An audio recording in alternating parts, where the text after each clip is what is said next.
Hi everybody, welcome along to The Dispatches. My name is Brendan Malone. It is great to be back with you again. And in today's episode, we're going to be talking about a controversy that has erupted in the last couple of days in Australia involving medical ethics and respect for unborn human life. Before we get into that though, if you value our work and you want to support what we are doing because you want to see more of it, then you can do that by going to patreon.com/leftfootmedia and becoming a regular patron there. I will post the link in today's episode.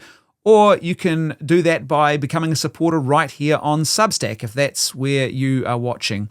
A huge thank you to all of our patrons. It's thanks to you that we can keep doing all of the important work that we do and that these episodes are made possible.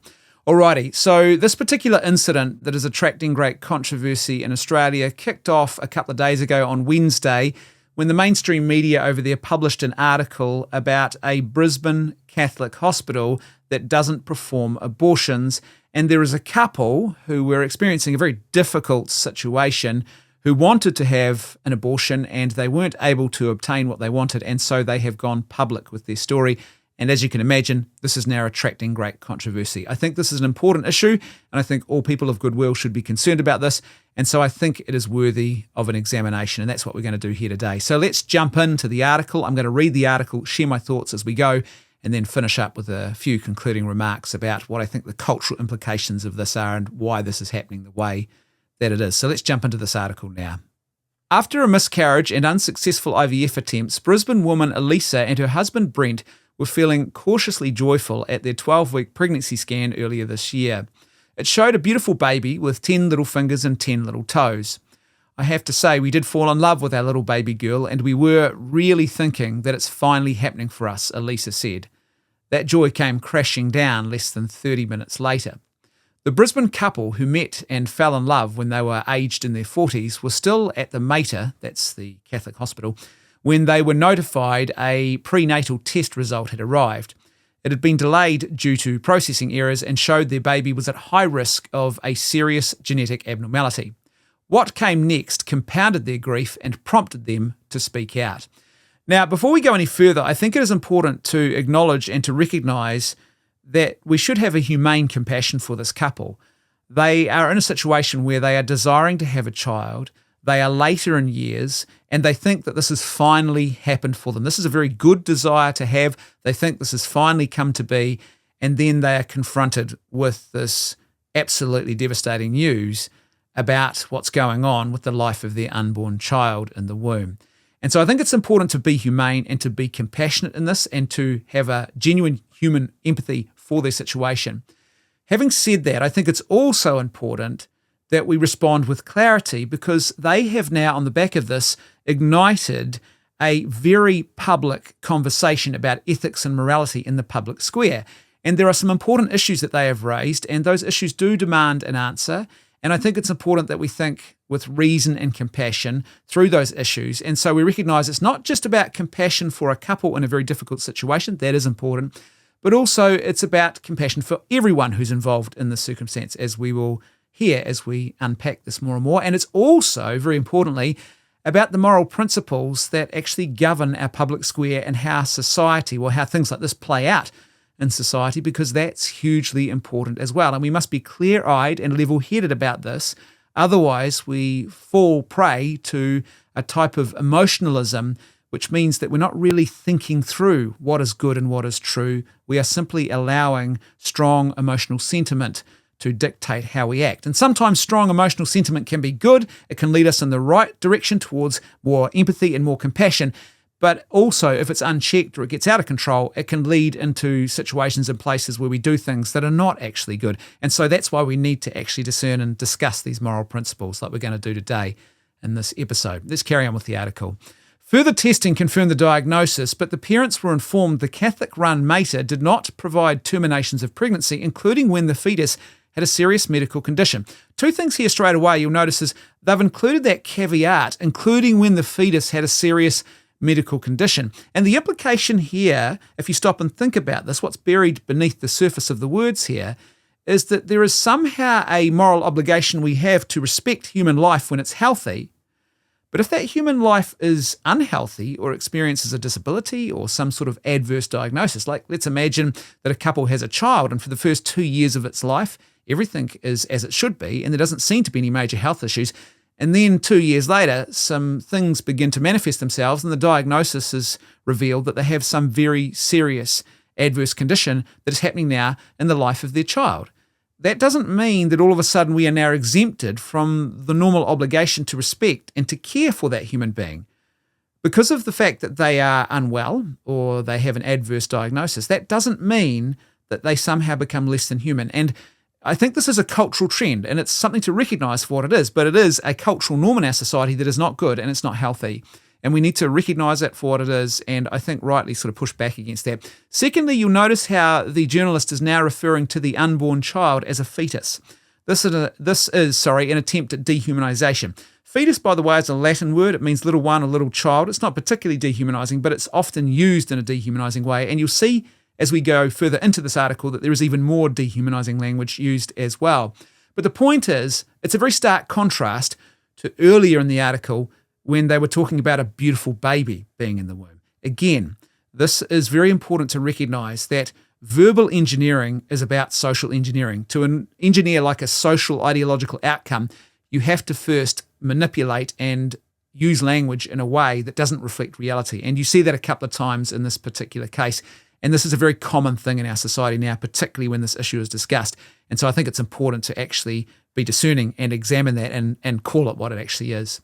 Elisa was a private outpatient, but the rules against terminations, except when a mother's life is at risk, apply at all Mater hospitals, including the large taxpayer-funded Mater Mothers Hospital at South Brisbane. So you can see what's going on here. Already the journalist and the attack that has been basically set forth upon this hospital is really targeting this idea that somehow, because they're receiving taxpayer funding, they are not entitled to act with conscience and to say that we don't perform abortions here. We are a Catholic institution, and as Catholics, we do not ever deliberately end the life of another innocent human being.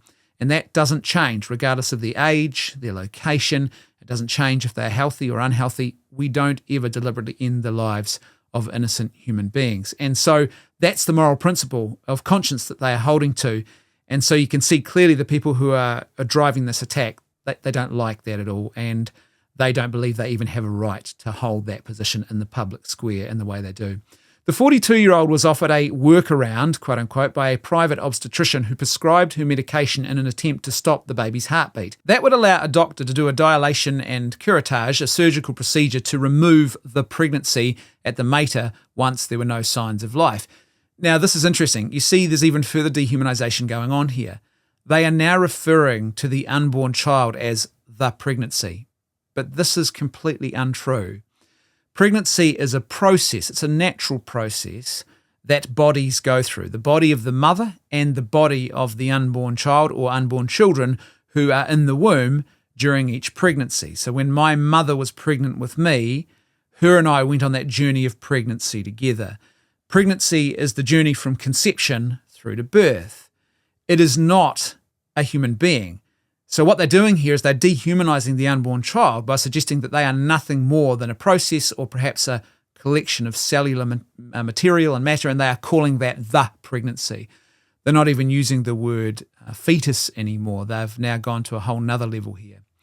It was a compromise that did not work and left Elisa, who is a respected scientist, disturbed and in distress, quote unquote. Imagine you have this pregnancy you've been hoping for so dearly and deeply, and you want this pregnancy, but you're being asked to take a pill, she said. Now, this is kind of interesting because, look, I understand, and as I said, we should have a humane compassion for the situation this couple found themselves in. But at the same time, it seems there is a bit of a double standard here because they chose to go down this path. They said, well, we are going to choose to have an abortion that will end the life of our unborn child. And now what she's saying here is, I actually then wanted to have it on my own terms. And it seems to me there's a bit of a double standard here. You've initiated an action. You're in a situation where this hospital doesn't provide abortions. And it seems to me that someone who is intelligent would surely understand that this is a sort of fundamental thing about this institution. And so now you're demanding, though, that things be done solely on your terms. This is a very modern liberal idea, the idea of the autonomous, self-choosing individual at the centre of all things. And this is a very common thing. All of us are prone to this. It is not a healthy thing at all in society. We tend to think, well, I want what I want and I should get what I want. And that's a very normative thing now, increasingly so in our society as community is broken down. But it isn't a good thing. And unfortunately, this is another reflection of that.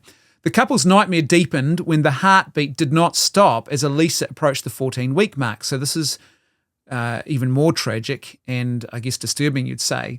They have someone who has tried to end the life of that unborn child by ending its heartbeat, and the child is a fighter, and it hasn't worked. And so what's interesting is it's now being described as a nightmare for the couple. But again, what you'll see is missing here is a sense of what about the unborn child in all of this? What about their nightmare in this? Elisa did not want to endure an induction and labour. Under no circumstances did I want to go through this process. I was already so emotionally broken, she said.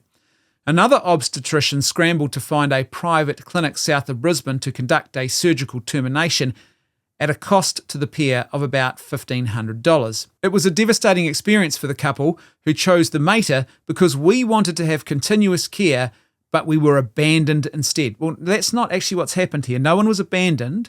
Instead, the hospital has a long-standing moral principle that it will never deliberately end the life of another innocent human being. Now, allowing nature to take its course is one thing. So someone who is going to die or someone who has an illness that will end their life prematurely, and allowing nature to actually take its course and caring for the person through that, there's no issue there at all. But deliberately intervening to intentionally end the life of an innocent human being is something that they don't do. So no one's been abandoned here. Instead, what's happened is you have a situation where someone thinks that they are entitled to require the hospital and those doctors to be compelled to participate in their moral choices and in their moral action.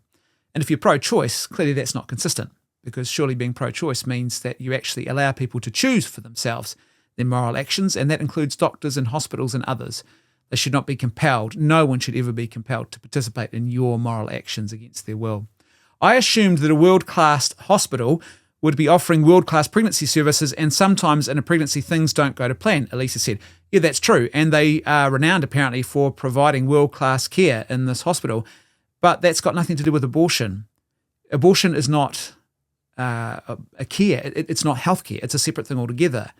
Healthcare is when you cure, when you bring aid, when you bring comfort, when you care for someone, you do the best that you can with the medical resources available to ensure that that person, whatever stage they're in, there is comfort or healing is brought to the person.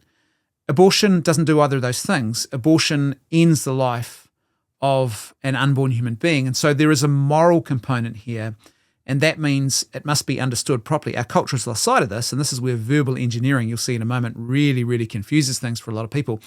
But our society has lost sight of the fact that, in actual fact, these two things are not the same, and no one has failed to care here. The hospital has just said, well, we don't do this particular thing. No matter how much you want this pregnancy and how careful you are, and whatever you do, sometimes there is a termination for medical reasons necessary. Now, this is interesting because that languaging implies that it was essential that the unborn child was aborted. But in actual fact, as we've heard already, that's not what was going on here. The unborn child did not need to die. A choice was made based on the condition of the unborn child. And I would argue, therefore, that using the word necessary fails to recognise that there is another patient here, and that is the unborn child. We've clearly got a focus here on the wants and desires of the adults, but we're missing here the actual well-being and what is truly in the best interests of the innocent human being who is also a patient and they are developing in the womb. I think one other thing that really struck me as well is that Mater has a reputation for providing really excellent medical care to women in pregnancy. And no one seems to have stopped to have asked the, I think, very important question here. Perhaps the reason for that is precisely because they hold such a strong moral and principled position. They never deliberately end another innocent human life in the womb. And so therefore, they have a more attentive and caring and humane Christian practice of medicine that really elevates what happens for women when they go into that service. They actually don't see human life as disposable, or if it's unwanted, as being something cheap and something that can be got rid of on a whim. Instead, they respect it in its totality in all situations. And so therefore, an institution with that as their underlying ethos and principle, they are going to care for all of their patients with that sort of approach. And they're going to say, yeah, no human life is disregardable. We must care for all of them. And so therefore, they provide a better level of pregnancy care. I mean, no one seems to be asking that very important question. Let's carry on. According to its last annual report, Mater Mothers is Australia's largest maternity services provider, with 1 in 5 Queensland babies born at its hospitals in Brisbane, Townsville, Mackay and Rockhampton. ABC News asked the Mater for an interview about its Catholic-based ethos and bans on abortion and temporary or permanent contraceptive procedures, but it declined. Now, you see what's going on here? First of all, the subtext here is that the media is entitled to scrutinise a religious institution for their sound and long-standing moral principles, in this case, the moral principle that they don't ever take the life of another innocent human being, and that they're entitled to be scrutinised for that. But they've also now smuggled in a couple of other issues, and I would suggest to you that this is actually done in a way to paint Mater in the worst possible light, according to the liberal culture of the day, because they've included here the fact that they actually don't engage in temporary or permanent contraceptive procedures at the hospital either. That's got nothing at all to do with this particular story, but it's been raised. Why would that be raised? Well, that would be raised because it's another plank to use against. It's another way of attacking this hospital. So you can see here there's a much deeper ideological issue going on here, and that's why we need to unpack and sort of explore what's really happening here. It's not simply one couple in their case. There's a whole ideological juggernaut that is trying to target this institution and Christian practitioners of medicine in general as a result. In a statement, a spokesperson said, Mater respects every woman's right to follow her conscience in making medical decisions, including requests for an elective termination. We understand this is a difficult decision, often made under distressing circumstances, the statement said. The Mater said its health services would ensure patients can access other services to discuss treatment options. Now, what's interesting about all of that is they haven't provided the whole statement there verbatim, and so I suspect there are other things in that statement that really need to be heard that have not been published by this particular media outlet. And I suspect that what they've done is they've said we respect a woman's right to conscience. However, we also have a right to conscience and to our principled medical practice, and so therefore we ask that that be respected as well. I suspect something like that might be in the statement, and so that's missing. It's very sort of one-sided what's been presented here. It's all part of an attack narrative ultimately. But an experienced, and this is where things start to get interesting, by the way, an experienced obstetrician who works at a different Brisbane hospital said Mater patients requiring a termination were more often than not told, we can't help you, or go see your GP. Now, what's interesting, by the way, is this person is making these allegations under total anonymity, and no one appears to be fact-checking that they're actually true. These surely should be referred to, at best, if you're going to include them, if you're a journalist. If you're going to be ethical, surely they should be included as, unsubstantiated or uncorroborated allegations. That's how they should be described. So the reading public is encouraged to be more discerning about what they're being told here. And we'll see why this could be interesting in just a second. One of the main issues with this is if a woman waits or is delayed until 16 weeks to proceed to termination, it is unsafe to proceed surgically under anaesthesia, and they have no option but to proceed to a medical termination where mid-trimester labour is induced and she has to deliver the baby vaginally whilst completely aware of what is going on, they said. Now, what's interesting about that, we'll get to the factual thing in just a second because it becomes apparent there's a bit of an issue here. But more importantly, that last little comment there, that they would have to be completely aware of what is going on. Surely this is sort of the elephant in the room. It's the moment when you realise, and I think the key question here is, well, why would that be an issue? If I go to my dentist and they perform dentistry surgery upon me, generally speaking, I'm not under a general anaesthetic, and I'm fully aware of what's going on, there's no issue there. There's nothing problematic for me about that.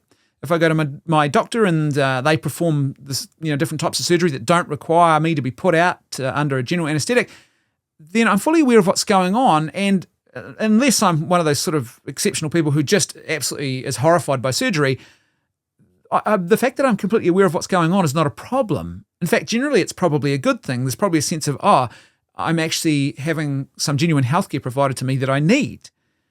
So why would it be in this case that it's a problem to be fully aware?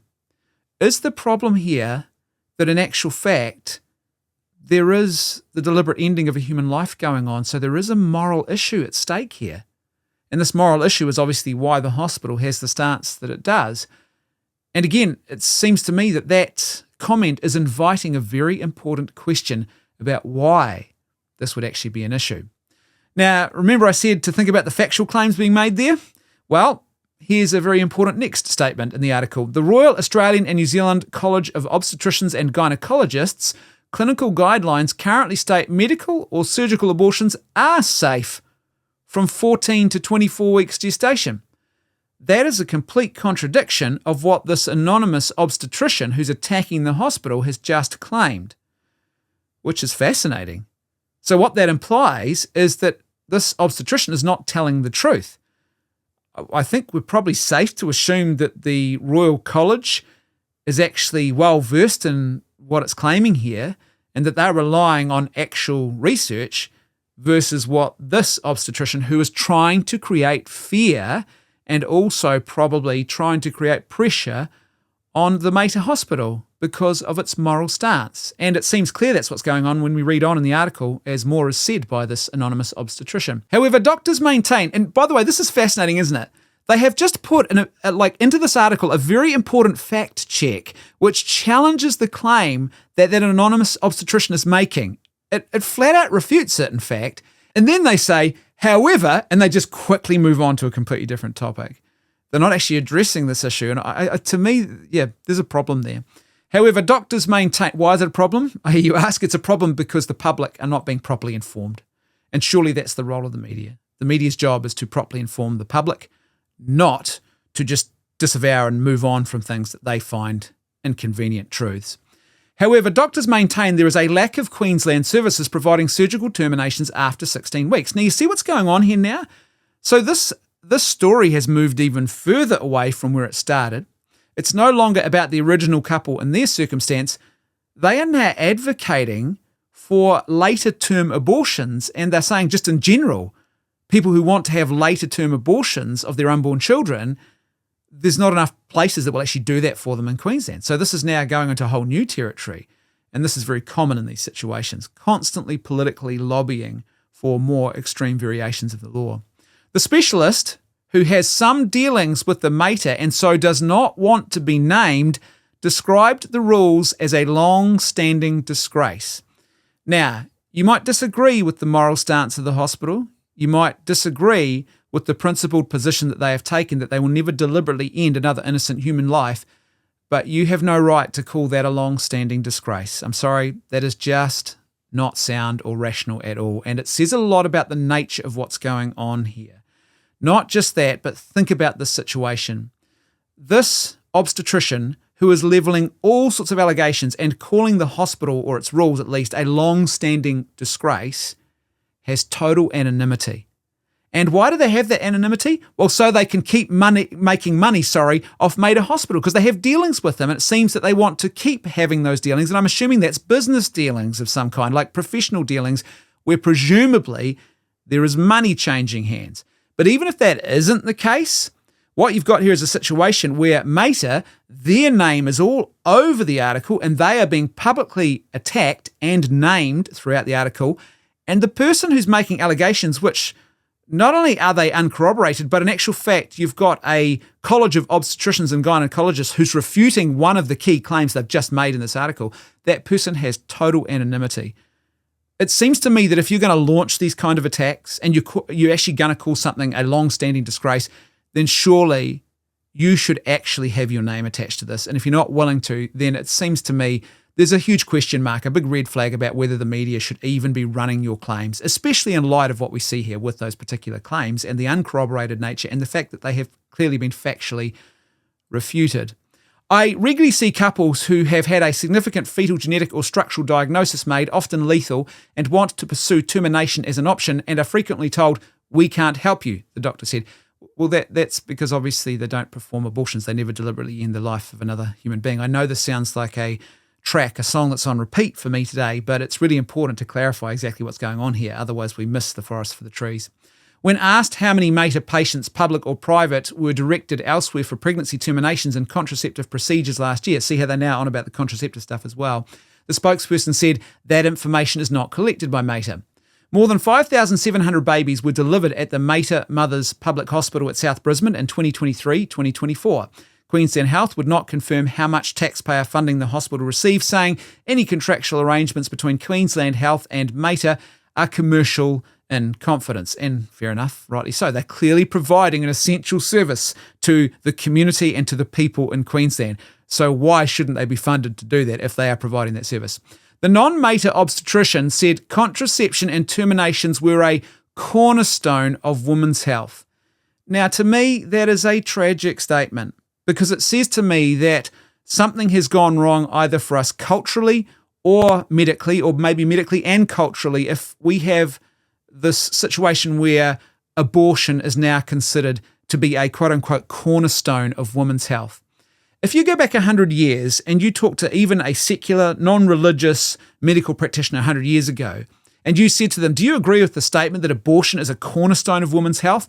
they would almost certainly say no, because they would rightly recognise, even in that state, and even regarding the fact that they don't have the same ethical and moral vision of reality as what a Catholic institution does as a non-religious medical practitioner, they would still recognise rightly that abortion is something that happens on the fringes. Abortion is something extraordinary, quote unquote. Abortion is something that happens in difficult situations. It's not a nice thing. It's a horrible thing, and you should try and avoid it at all costs. And in a perfect world, it wouldn't be happening. You wouldn't be saying it's a cornerstone of women's health. That points to a serious breakdown in our culture of respect for human life, or a serious breakdown in medical practice if this is actually true. I don't think it is true, but that's the reality of the sort of, I think, the ideological tsunami that we find ourselves swimming in the current era. I can't for the life of me understand how the church runs the major women's health service on the south side of Brisbane under their rules, paid for by the taxpayer, they said. This is interesting, and this is a theme that you keep getting recurring through this article. But here's the thing. Taxpayer money is not simply a whole lot of cash that is collected from every citizen so that liberal elites can decide how it should be spent, or so that it can be used to enforce a liberal regime. Taxpayer funding is collected in order to provide services and to uphold the common good for all taxpayers in a region who are contributing. And guess what? Some of those taxpayers are medical professionals who don't ever deliberately end the lives of any of their patients. Some of those taxpayers are people who actually want to use a service where that doesn't happen. Some of those taxpayers are people who also agree that you should never deliberately end the life of any patient, regardless of their age, stage of development, or location at this present moment. And so they also want to use these services, and they also want to be part of a society where this basic fundamental principle is respected. And so they are taxpayers too. It's not just this couple or this group of people who are really pushing this agenda in this article who are taxpayers. It's everyone who is contributing to tax. And therefore, you must consider the full picture, not just the liberal people who are pro-abortion choice and want a liberal pro-abortion choice world to be the norm that is then forced upon everyone, regardless of who they are. If you're going to do that, then surely you should exempt those people who don't agree from having to pay their taxes. Surely that would be the most pro-choice thing to do, would it not? Abortion was decriminalised in Queensland 7 years ago and is allowed on request until 22 weeks gestation.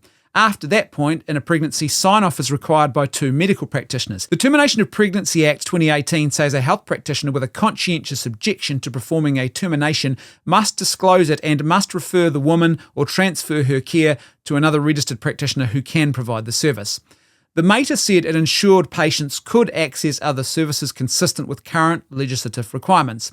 While Elisa said she initially had no idea about the Mater's ban on terminations, The organisation said it was clear about what services fall within our scope of practice.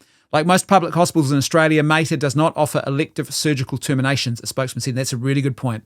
Most hospitals are not abortion clinics in Australia. They don't actually provide abortions. So it's very interesting they're targeting this specific hospital and not others. Erica Miller, and by the way, I think we all know the reason why, right? It's not simply about this incident. And it's not simply about the question of should hospitals actually provide abortions. It's because this institution holds a Christian medical ethic and it practices out of that medical ethic, and the pro-abortion choice ideology just cannot stomach that. It doesn't like it. It sees it as anathema. It's something that just shouldn't be happening, and it must be punished and suppressed and put down before other people start getting the idea that this is actually a good and true way to practice medicine. Erica Miller, a research fellow at La Trobe University, examines abortion laws and provision. She said Mater Mothers Hospital's status as one of only 4 tertiary-level maternity care centres in Queensland sets it apart from most other public hospitals. So in other words, what she's trying to do here is, it's very fallacious, the argument, but she's trying to make a claim that because they are only one of 4 who have tertiary-level maternity care, they should be compelled by the state, whereas others shouldn't be. Again, that is not a legitimate reason to force and compel people to participate in the moral actions of another person here. And in this case, the moral action is the deliberate ending of human life. That's what happens in every abortion. It's about as serious as it gets. At a level 6 or tertiary level hospital, it should be providing the most comprehensive and complex gynecological care available, and it's clearly not doing this, Dr. Miller said. Now again, we go back to that abortion as a cornerstone, because in actual fact, they clearly are providing a world-class level of gynecological care, but abortion is not gynecological care. And this is something we see commonly today. Ideologues use the word care, they stick it on the end of abortion now, and they use it for the purpose of social engineering. They are verbally re-engineering to suit a particular ideological view.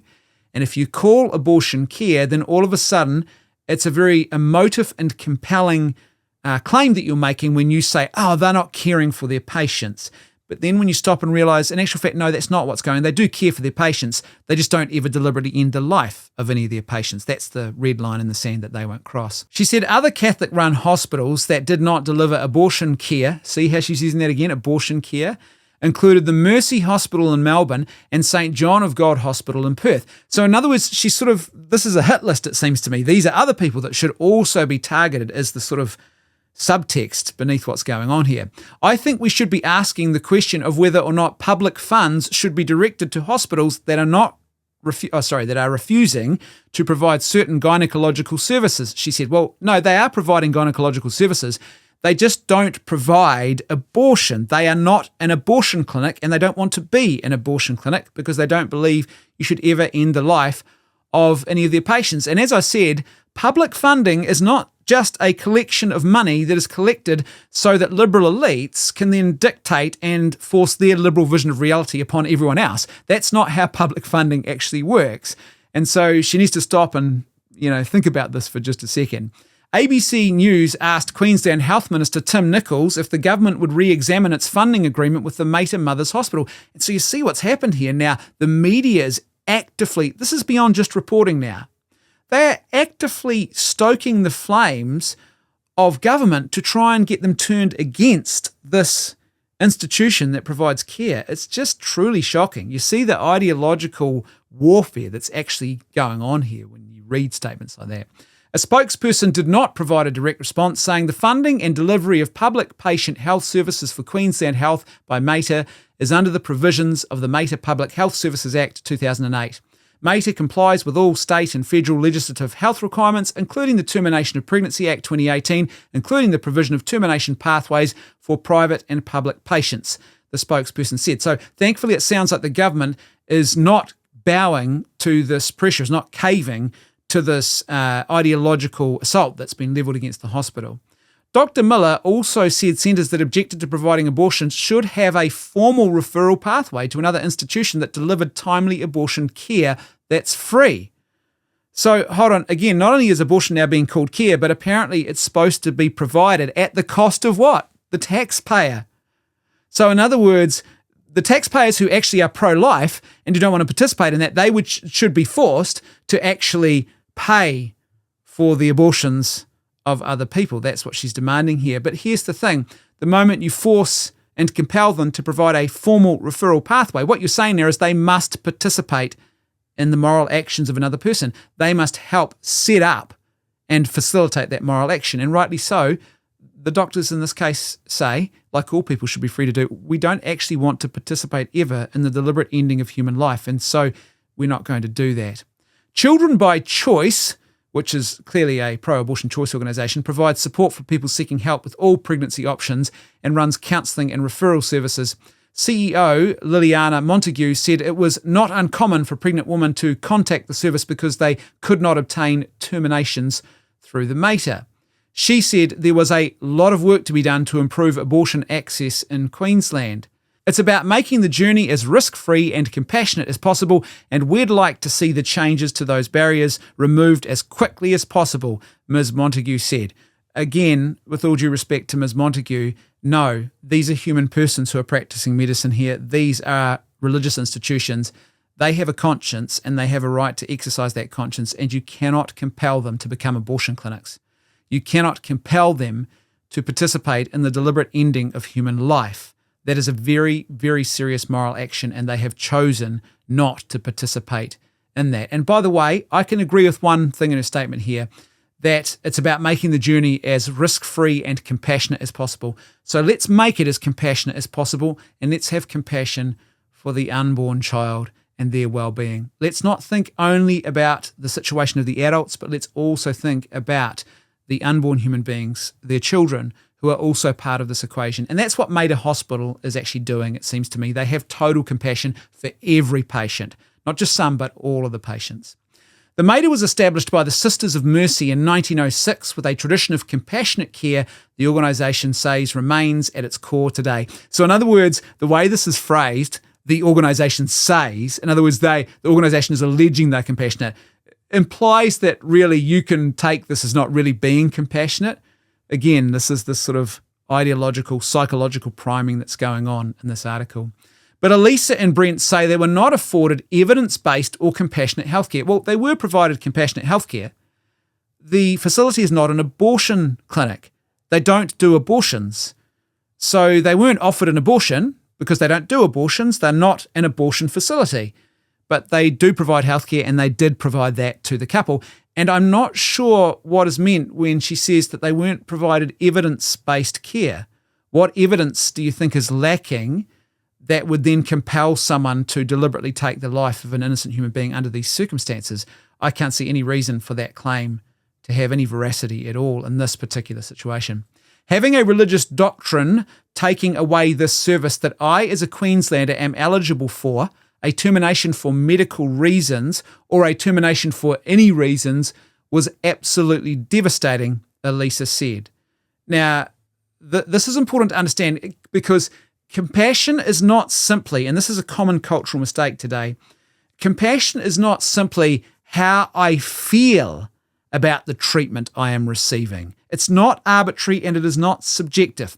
So let's imagine a situation in which you have a care agency that works with poor people or people who perhaps are in very difficult financial situations. They might have just lost jobs and things like that. And they're working with a couple who have just had redundancy. They can't find work. They're about to lose their house. They're about to lose health insurance. They're about to lose their car. They've lost already other essential items like a washing machine's been, someone's come and claimed it and it's been repossessed by a financial company or whatever, or a debtor or something like that.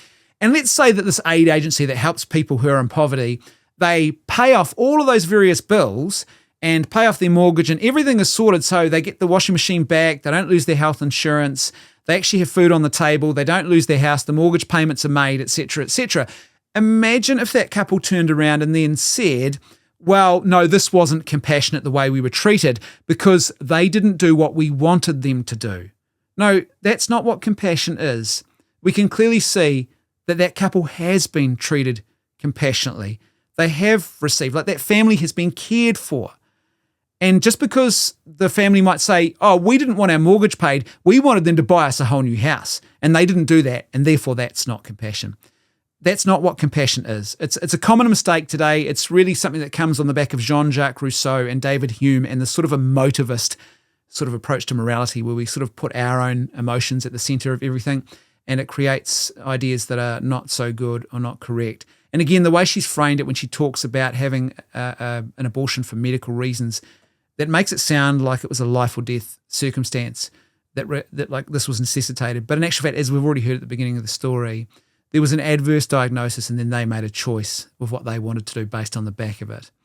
She called on the Mater to update its rules on terminations. I want to make sure no other woman, no other parents have to go through the same torture that we've been through, Elisa said. Well, this clearly wasn't torture. It was difficult, I get. And I think the reality is here, the burden of difficulty and the burden of grief that's upon them is not actually caused by or as a result of the ethical stance of the hospital, which has an ethical position where they say we never deliberately end the life of any innocent human being.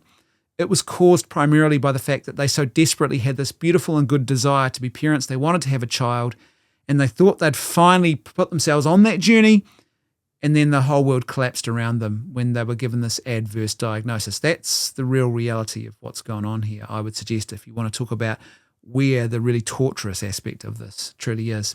The couple's longing to have a child continues. In March, they held a backyard memorial service with loved ones to pay tribute to their unborn baby. They named her Hope. Now, here's the really interesting thing at the bottom of the article. Remember that little fact check moment earlier on where that obstetrician, who's totally anonymous, was claiming that abortions after 16 weeks were unsafe? And then we had the quote in the article from the Obstetrics and Gynecology College that was saying, look, no, in actual fact, that's not correct. Clearly, this is completely refuting what is claimed.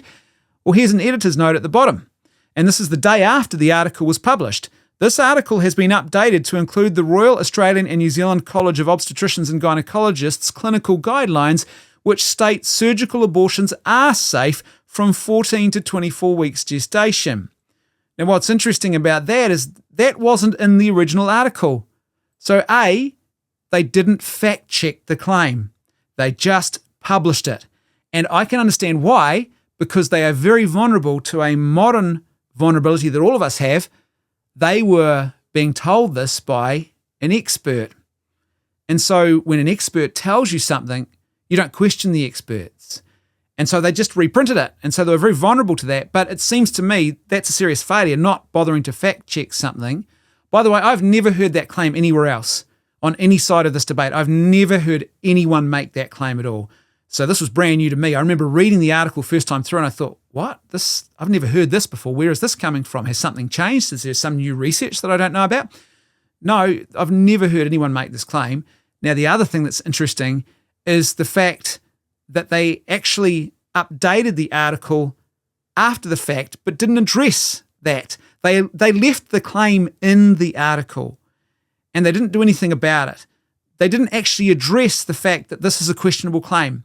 And I think this is interesting because generally speaking, for the last couple of years anyway, the mainstream media, it will fact check anything and everything that it can, even small, minute things. And yet here we have a clear factual contradiction that is extremely serious in what's been claimed. And it's not a 50-50 call. It's one is saying one thing and the other one, the actual college, is saying the complete opposite. And so you'd think that because of the nature of what this is, that this would be treated more seriously than what it was. But as you can see here, it seems to me what's happened is they were probably compelled to put that piece in the actual article.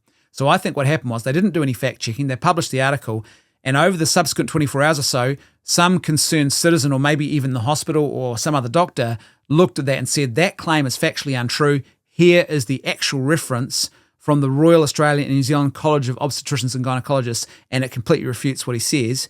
This man is not telling the truth, or this person might not be a man, actually, sorry, this person is not telling the truth. And instead of addressing it and removing the untruth from the article, they just put the two side by side and said, well, we'll let the reader decide for themselves. I'll leave you to decide for yourselves what you think about that particular approach to this highly dubious factual claim in the article. So here's my final concluding thoughts. It seems to me that what we have going on here is a reflection of an increasingly intolerant and hypocritical liberal culture. This has always been the problem at the heart of liberalism. right back to John Stuart Mill. It really wasn't so much about tolerance as it was about ushering in a new social order and forcing everyone to comply with that social order. Liberalism regularly tries to exempt itself from its own supposed social claims, its social order. What it does, and this is a classic example of this, where it says, a person should be free to choose. And then at the same time, they want to compel free choosing medical agents, human persons who practice medicine, they want to compel them to make choices that they don't want to make. They want to punish institutions who choose things that are different from the liberal abortion ideology. At the end of the day, what you've got going on here is an attempt to tear down an institution or to punish an institution, to force it to be brought into line with the common liberal pro-abortion choice ideology of the day. This is not at all surprising, and I don't think that we should at all be shocked to see that the media hounds have been unleashed upon this hospital. It's pretty clear that this story has sort of spiraled and exploded into something bigger than what it originally was, a couple with a situation that they found challenging and they found confronting, to be in a situation where a medical institution says we don't ever deliberately end the lives of innocent human beings. And in our modern cultural context, that doesn't compute for a lot of people. They think, hold on a minute, we just do this as normal now. This is another part of the problem of what's going on here. You have an institutionalization and a normalization at the very heart of our society of the practice of deliberately ending human life in the womb. And so people think it's not only normal, but they now wrongly believe that it's a right. And so you have the situation where the media attack dogs are unleashed upon this hospital, and it spirals beyond just a couple who are confronted by a moral practice of medicine that they disagree with, to now all of a sudden being about contraception, to also being about the fact that there's not enough abortion provided after 16 weeks in Queensland. There's all sorts of stuff thrown in there. This is very typical of the age in which we find ourselves living in, and it really is the sign of an ideology, a regime, the liberal ideology, that is in a state of final collapse. You really don't need to use force, you don't need to punish, you don't need to humiliate people into action if your ideas are true, good and beautiful. They are attractive, they are like honey, they draw people, and people don't need to be compelled. They say, of course, why wouldn't I act that way? But what's going on here is a reflection of, and it seems to me it does, particularly in the practice of medicine, an increasing resistance, at the very least an increasing unease amongst a lot of people in society today about this institutionalized and ingrained practice of deliberately ending the lives of unborn human beings. At the very least, this is a very serious moral action, and therefore those medical practitioners have every right to decline to participate in good conscience. Thanks so much for tuning in. Don't forget, live by goodness, truth and beauty, not by lies. And I'll see you next time on The Dispatches.